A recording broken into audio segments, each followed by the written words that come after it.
Halor ki khubor bau ba pol Lyngdoh ubana keseng UDP ula ban Pyniasohnoh sya keseng NPP u Conrad kongkal Sangma ula kubur bau ya jan perlok bha bat dijekren halor kakam Sangma sima ri ulong ba kadang kloi palat banekren lau ba pol Lyngdoh un Pyniasohnoh em bakin abe kapor kapabiang ban penti kena ya kani.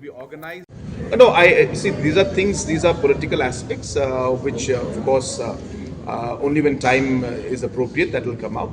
But we are good friends. We are always, we have always discussed politics together, and we have always, had many discussions.